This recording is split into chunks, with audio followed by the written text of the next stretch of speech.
So Wadi Yahweh Bashim Yahushai, Bashem Rakah Kudash, Barakatah. Peace and blessings to the whole net.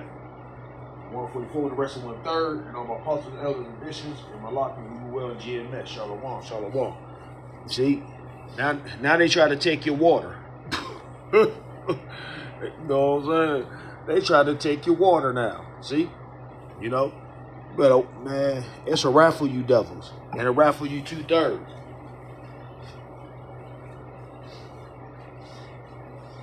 Hey, I'm just going to make this very crystal clear. Y'all are either going to have to fight or you're going to die. They're coming for our water. They're coming for water. They don't want us to live a life where we have water. We're already paying for it, but they want us just basic consumptions so they can have it for what they want. You're going to either fight or you're going to die because none of us can survive without water and they don't care about us. If you're not serving little white America in the Middle East, if you ain't working, then you're obsolete. And honestly, they don't really need us because they can build welfare cities all over this country. That's all they care about, data centers and welfare cities. If you understand what I'm saying, you know, just look up Deep End. Y'all are living in fucking La La Land if you think you're going to go back to what you think America used to be, which was just a smoking mirror anyway. You're going to have to fight or you're going to die. That's the bottom line. I'm sure I'm a little bit behind the curve on this, but I just recently learned that water, the one thing that we need for survival, is now being publicly traded on the New York Stock Exchange. It's kind of wild to think about, because when you think about all the other stuff that's publicly traded on the New York Stock Exchange, it's usually not a good scenario because it usually becomes more about profit and greed than it does anything else. So when I first learned about this, I was like, man, I need to look into this. I need to do some research and see what's going on here, see why it's happening and what that's going to mean for us. And I'm just going to tell you right now that what I discovered is pretty darn crazy. It's actually kind of dark, maybe borderline nefarious, kind of scary, but I took some notes down and I'm going to share those with you because I think this is very, very important. And it pays to be prepared. You know, knowing what's coming and being prepared for it is going to pay in the long run no matter what the situation is. So let's just dive straight into this, all right? I've got a bunch of notes here, and I want to also say that this isn't just about water. This ties into a lot of other stuff, which is equally just as terrifying, all right? So first of all, I learned about this, and I found out that it started being publicly traded back in December of 2020. All right, so instead of water now being a basic right and a human, well, let's say a human right and a basic necessity, it is now a commodity. It's monetized, it's tokenized. That's the key thing to keep in mind here. So water went from being the basic human right to now being big business. And now in 2026, 6 years later, business is booming because there are now roughly about 15 regulated water companies that are now being publicly traded. And I mean, combined, they're worth billions and billions of dollars. And there are people that are getting quite rich. And when you look at all the people that are investing in these stocks, it's not just us little guys here at the bottom trying to make a buck.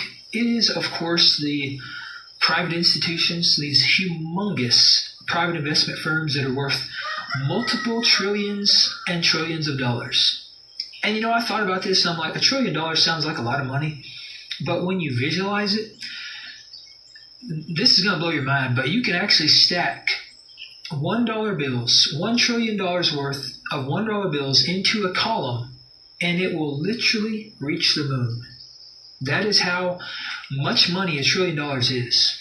And now we have these private investment firms that are worth multiple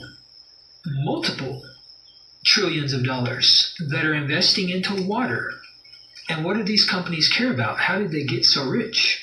They care about profit. So naturally, that led me down some more rabbit holes, we'll call them. And I started thinking about what incentive do they have to invest in something like water? Because water, I mean, it's the most abundant thing on the planet. 71% of the Earth's surface is water. So I'm like, you know, it's everywhere. So how could it be worth so much money? This is where things get pretty interesting. So 5% of the Earth's water is fresh water. That's a lot less than 71%. And of all of the water on the planet, only 0.5% is accessible and safe for human consumption. So when you think about that, that paints an entirely different picture on this entire scenario.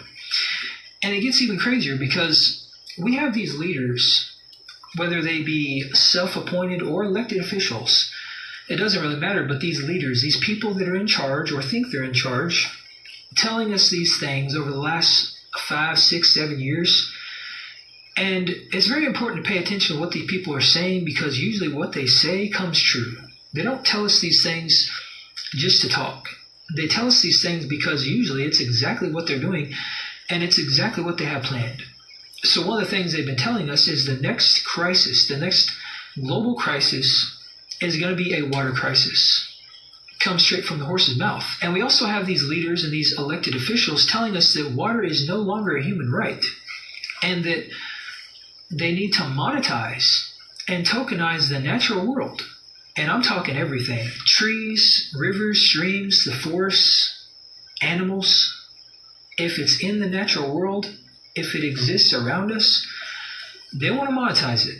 They want to tokenize it because they've realized that these things, these resources that we have around us that we all take for granted, they're actually very finite. And some of them become scarce. And when there's scarcity in anything, but there is significant demand, there can be a monetary potential for that. And there's the potential to get very, very rich. So that is exactly what they're doing. That's why they've capitalized on water, and that's why they're capitalizing on natural resources and the wildlife and everything around us that should be a God-given right. And when you think about something like water, water is actually becoming very scarce right now because streams, rivers, lakes, stuff like that, they're drying up. There are certain, bodies of water that are 20, 30% less than what they used to be. And that's a major problem because when these large bodies of water dry up, and then we have things like aquifers and wells that are drying up, what happens when we run out of water? What happens when water becomes scarce? And, right now it seems like that might be kind of a far-fetched idea, but as this progresses, I think we're actually going to realize these things, because another thing that's happening is that data centers are being installed all over the country. Right now there's about 5,500 in the country, and by 2030 there's supposed to be around 12,000. And the problem with that is that a large hyperscale data center can consume 5 million gallons of water a day. That is the same amount of water as what a town of about 50,000 people would consume in a day. And that's just one data center. And now we have 5,500 again, potentially 12,000 within the next 4 years. And when these data centers consume this water, some of it gets recycled and put back into the environment. But of that water that gets put back into the environment, most of it gets put back in the form of water vapor. So it's essentially steam. And it goes back up into the natural water cycle, but it takes a long time for that to get replenished in the lakes and the streams and the aquifers and the wells. So these things run dry. And that is what we're seeing around a lot of these giant data centers, is that they're running the natural water resources dry. So there are many places that are already claiming that they're in a water crisis. And that is not a good scenario. But again, when there is a limitless amount of demand, but the supply starts to become restrained, guess what happens to the price of that thing? It goes up. We see that with gold. We see that with other natural resources, things like diamonds and oil. All these things are finite.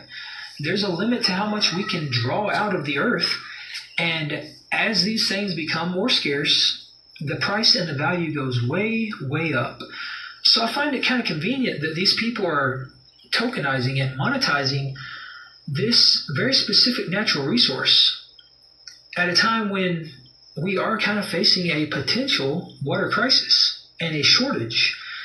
And the problem with that is that it's not like oil, where you can find alternative means to power things. Water is water. There is no substitute. We have to have it to survive. It is a basic human necessity. So when there is demand, there is a demand with a capital D. That demand is never going to diminish. It's never going to go away. And that, in the eyes of these investors, probably means that That is unlimited money. But as I started digging into this further, I started to notice that this bled into, like I mentioned before, everything natural in our world. So let me just go through some prime examples here. So there is now such a thing as a carbon and biodiversity credit. And what this is tradable certificates that fund measurable, durable conservation and restoration of ecosystems. Kind of sounds like a bunch of word salad, but what this does, this allows private equity companies to finance wildlife conservation, getting X amount of credits for X amount of land or natural resources, and a dollar amount is then assigned to each credit. So in other words, if I'm a private equity company or a private firm or private investor, I could come in and I could buy, certain parts of your land. Let's say I want to buy 100 acres.